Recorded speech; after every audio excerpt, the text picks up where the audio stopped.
పట్టణ ప్రాంతాలకు ఇతర ప్రాంతాలకు పోతే వదలకండి, ఒక్కటికి 10 సార్లు వెళ్ళండి అని చెప్పి 60 రోజుల సమయం ఇచ్చి ఒక్క ఎన్యూమరేటర్కు 60 రోజులు 150 ఇండ్ల నుంచి మాత్రమే వివరాలను సేకరించండి, వాళ్ళు ఇచ్చిన సెల్ఫ్ డిక్లేర్డ్ సమాచారాన్ని సేకరించండి, ఇంటి యజమాని సంతకం తీసుకోండి, ఆ తర్వాత ఎన్యూమరేటర్ సంతకం పెట్టండి. అదేవిధంగా ప్రతి 10 మంది ఎన్యూమరేటర్లకు ఒక సూపర్వైజర్ను నియమించడం. ఈ సూపర్వైజర్ ఆ 10 మంది సరిగ్గా పనిచేస్తున్నారా లేదా, వాళ్ళు సేకరించిన సమాచారం సరైనదా కాదా అని సూపర్వైజర్ కూడా దాన్ని ఎండార్జ్ చేసుకుంటూ సంతకం పెట్టేటట్టు. ఇంటి యజమాని సంతకం, ఎన్యూమరేటర్ సంతకం, సూపర్వైజర్ సంతకం పెట్టిన తర్వాత జిల్లా అధికారులకు ఇచ్చి, జిల్లా అధికారుల నేతృత్వంలో జిల్లా కలెక్టర్ పరిధిలో కంప్యూటర్ ఆపరేటర్లను, డేటా ఎంట్రీ ఆపరేటర్లను 70,000 మందిని పెట్టి ఈ సమాచారాన్ని కంప్యూటర్లో కూడా నిక్షిప్తం చేసిన. ప్రతి అప్లికేషన్ 8 పేజీలు, 56 ప్రశ్నలు, ఆ ఇంటి పూర్తి సంపూర్ణమైన సమాచారాన్ని వాళ్ళ చదువుల నుంచి సంక్షేమ పథకాల వరకు, వాళ్ళ కుటుంబంలో వార్డు మెంబర్ నుంచి పార్లమెంటు వరకు ఏదైనా రాజకీయ అవకాశం వచ్చిందాతో సహా వివరాలను సేకరించడం జరిగింది. ఇంత క్షుణ్ణంగా, ఇంత లోతుగా ఈ దేశంలో ఏ రాష్ట్ర ప్రభుత్వం కానీ కేంద్ర ప్రభుత్వం కానీ సమాచారాన్ని సేకరించలేదు.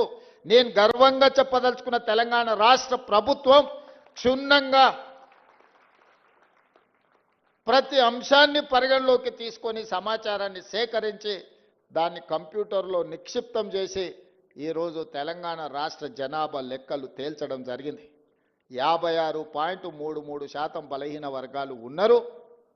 అదేవిధంగా ఎస్సీ, ఎస్టీ, ఉన్నత వర్గాలకు సంబంధించిన ప్రతి సమాచారాన్ని ఈరోజు సేకరించడం జరిగింది. మిత్రులారా, ఆ లెక్కన ప్రాతిపదికన క్యాబినెట్లో తీర్మానం చేయడమే కాదు, శాసనసభలో చర్చ పెట్టి విద్యా ఉద్యోగ అవకాశాలలో 42% రిజర్వేషన్లు ఒక బిల్లు, స్థానిక సంస్థల్లో 42% ఇంకొక బిల్లు ఆమోదింపజేసి గవర్నర్ గారికి పంపిస్తే గవర్నర్ గారు అవి రాష్ట్రపతి గారికి పంపించారు రాష్ట్రపతి ఆమోదం కోసం. 5 నెలలుగా వస్తుంది, అవి అక్కడనే ఉన్నాయి.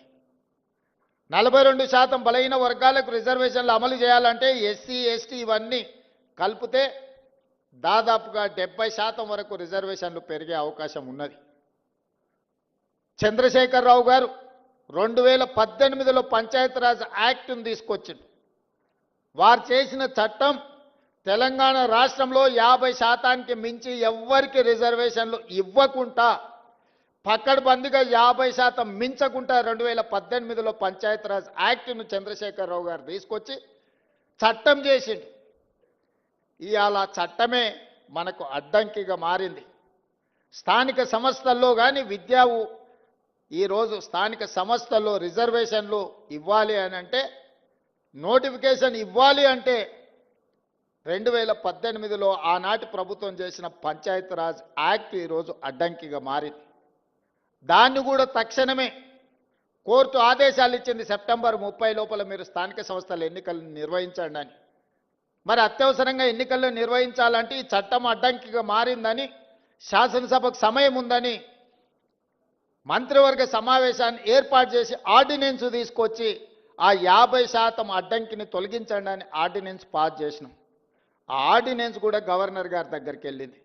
గవర్నర్ గారు అది కూడా ఆమోదించకుండా రాష్ట్రపతి గారికి పంపించారు. ఇవాళ విద్యా ఉద్యోగ అవకాశాలలో 42% రిజర్వేషన్, స్థానిక సంస్థల్లో 42% రిజర్వేషన్ బలహీన వర్గాలకు ఇచ్చే బిల్లులు రాష్ట్రపతి గారి దగ్గరనే ఉన్నాయి. చంద్రశేఖరరావు గారు తెచ్చిన చట్టం ఈరోజు 50% లోపలనే రిజర్వేషన్లు ఉండాలని ఏదైతే చేసిండో దాన్ని తొలగించడానికి చేసిన ఆర్డినెన్స్ కూడా ఈరోజు కేంద్ర ప్రభుత్వం దగ్గర, రాష్ట్రపతి గారి దగ్గర చిక్కుకున్నాయి. ఇవాళ మేము వాటి గురించి మాట్లాడి, వాటి గురించి చర్చించి ఇక వీళ్ళు వినడం లేదు, వీళ్ళతోని కొట్లాడాల్సిందే అని ఢిల్లీ జంతర్ మంతర్ దగ్గర పెద్ద ఎత్తున ధర్నా చేసినాం. మొత్తం మంత్రివర్గము, పార్లమెంట్ సభ్యులు, శాసనమండలి సభ్యులు, శాసనసభ్యులు, సంఘాల నాయకులందరూ కూడా అక్కడికి వచ్చి వేలాది మంది రోజు మొత్తం ధర్నా చేస్తే దేశంలో వివిధ రాష్ట్రాలకు సంబంధించిన 100 మంది పార్లమెంట్ సభ్యులు ముఖ్యంగా తమిళనాడు నుంచి, మహారాష్ట్ర నుంచి, బీహార్ నుంచి, ఉత్తరప్రదేశ్ నుంచి వివిధ రాష్ట్రాలకు సంబంధించిన పార్లమెంట్ సభ్యులందరూ కూడా మేము అండగా నిలబడతాం, మీ న్యాయమైన కోరిక సాధించడానికి మేము సహకరిస్తామని వాళ్ళందరూ కూడా అక్కడికి వచ్చి మనకు మద్దతు పలకడం జరిగింది. అయినా బీఆర్ఎస్ వాళ్ళు అక్కడికి రాలేదు, బీజేపీ వాళ్ళు అక్కడికి రాలేదు. నేను ఒకటే అడుగుతున్నది, కాంగ్రెస్ ధర్నా కాదు, కాంగ్రెస్కు లాభం చేకూర్చేది కాదు. బలహీన వర్గాలకు సంబంధించి బహుజనుల కోసం రిజర్వేషన్లను పెంచుదామని దేశంలో ఉండే అన్ని పక్షాలు అక్కడికి వచ్చి మద్దతు ఇచ్చినాయి. మరి బీజేపీ, బీఆర్ఎస్ అక్కడికి రాలేదు, మద్దతు పలకలేదు అని అంటే మీరందరూ ఆలోచన చెయ్యండి అని చెప్పి మీకు విజ్ఞప్తి చేస్తున్నా. నేను ఆరోపణలు చేయదలుచుకోలే, నేను విమర్శించదలుచుకోలే, కానీ సమస్యను పరిష్కరించే శక్తి వాళ్ళ దగ్గరనే ఉంది. ఈరోజు అడ్డుపడుతున్నది కిషన్ రెడ్డి గారు, మోడీ గారు కాదా? ఈరోజు రాష్ట్రపతి దగ్గర చిక్కుకున్న విద్యా ఉద్యోగ అవకాశాలలో 42% రిజర్వేషన్, స్థానిక సంస్థల్లో ఇవ్వాల్సిన 42% రిజర్వేషన్, చంద్రశేఖరరావు గారు తెచ్చిన 50% పరిమితిలోనే రిజర్వేషన్లు ఉండాలని తెచ్చిన ఆర్డినెన్స్ తొలగాలి అని అంటే కిషన్ రెడ్డి, మోడీ గారు రాష్ట్రపతి గారికి చెప్పాలి. అడ్డంబడే మీరు తొండి వాదన, మొండి వాదన చేస్తున్నారు. ఇందులో మీరు బీసీ రిజర్వేషన్లలో ముస్లింలను కలిపినరని. చదువుకున్న వాళ్ళు, కేంద్ర మంత్రులుగా పనిచేస్తున్న వాళ్ళు, ఈ దేశంలో రాజ్యాంగంలోనే ప్రొవిజన్ లేదు, మత ప్రాతిపదికన రిజర్వేషన్లకు తావు లేదు. మత ప్రాతిపదికన ఏ రిజర్వేషన్ ఉన్నా 2 నిమిషాలలో సుప్రీంకోర్టు కొట్టేస్తుంది. మేము పంపించిన బిల్లుల్లో కానీ, మేము పంపించిన ఆర్డినెన్స్లో కానీ ఎక్కడైనా మత ప్రాతిపదికన 1% 0.1% రిజర్వేషన్ అయినా ఉందా మీరు చూపించండి అని చెప్పి బీజేపీ, బీఆర్ఎస్ నాయకులను నేను అడుగుతున్నా. ఎందుకు అబద్ధాలతోని బలహీన వర్గాలను అడ్డుకుంటున్నారు, బహుజనులకు అన్యాయం చేస్తున్నారని నేను వేదిక మీద నుంచి అడగదలుచుకున్నా. చట్టంలో ఎక్కడా లేదు. నిజంగానే ఒకవేళ ముస్లిం రిజర్వేషన్లను తీయాలన్న ఆలోచన మీకు ఉంటే, మీ సిద్ధాంతమే అదైతే, నాగ్పూర్లో ఆర్ఎస్ఎస్ కేంద్ర కార్యాలయం ఉంటుంది. 1970 నుంచి దాదాపుగా 20-25 ముస్లింలో ఉన్న ముస్లిం మతాన్ని పాటించే సామాజిక వర్గాలకు బీసీ రిజర్వేషన్ మహారాష్ట్రలో ఉంది. మీరు తొలగించగలరా? గుజరాత్, నరేంద్ర మోడీ గారు పుట్టి పెరిగిన గుజరాత్ రాష్ట్రంలో ఈరోజు ముస్లిమ్స్కి బీసీ రిజర్వేషన్లు వస్తున్నాయి. నరేంద్ర మోడీ గారు గుజరాత్లో తొలగించగలరా? ఈరోజు ఉత్తరప్రదేశ్లో బీసీ రిజర్వేషన్లలో ముస్లింలకు సంబంధించిన రిజర్వేషన్లు ఉన్నాయి. ఉత్తరప్రదేశ్ నుంచి ప్రధానమంత్రిగా ఉన్న నరేంద్ర మోడీ గారు మీరు ఉత్తరప్రదేశ్లో తొలగించగలరా? దూదేకులు కానీ, నూరు భాష కానీ, ఇతర ముస్లిం వెనుకబడిన వర్గాలు మొదటి నుంచి బీసీలలో రిజర్వేషన్లు ఉన్నాయి. మన దగ్గర కూడా దూదేకులకు రిజర్వేషన్ ఉంది, నూరు భాష ఉంది. అదేవిధంగా బార్బర్ కమ్యూనిటీ, కటింగ్ చేసే వాళ్ళు ముస్లింలలో ఉన్నారు, కుల వృత్తులు, బట్టలు ఉతికే వాళ్ళు ఉన్నారు, దూది నేసే వాళ్ళు ఉన్నారు. వీళ్ళందరికీ కూడా బలహీన వర్గాల కింద రిజర్వేషన్లు ఉన్నాయి. 50-60 సంవత్సరాల నుంచి వాళ్ళకి రిజర్వేషన్లు ఉన్నాయి. ఇవాళ కొత్తగా ఎవరు ఇచ్చింది లేదు.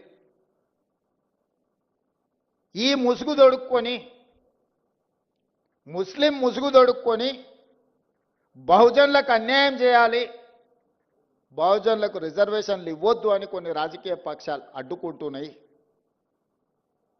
ఇవాళ నిజంగానే తెలంగాణ రాష్ట్రంలో మేము ఇస్తే, మేము చేసిన చట్టంలో ఎక్కడైనా ఉంటే చూపించండి. అబద్ధాల ప్రాతిపదికన దెబ్బతీయాలి మా ఆలోచనని, రాహుల్ గాంధీ గారి విధానాన్ని. రాహుల్ గాంధీ గారి మీద కోపం ఉంటే వారి మీద ప్రదర్శించండి. చాలా కేసులు పెట్టారు, ఇంకా 4 కేసులు పెట్టండి.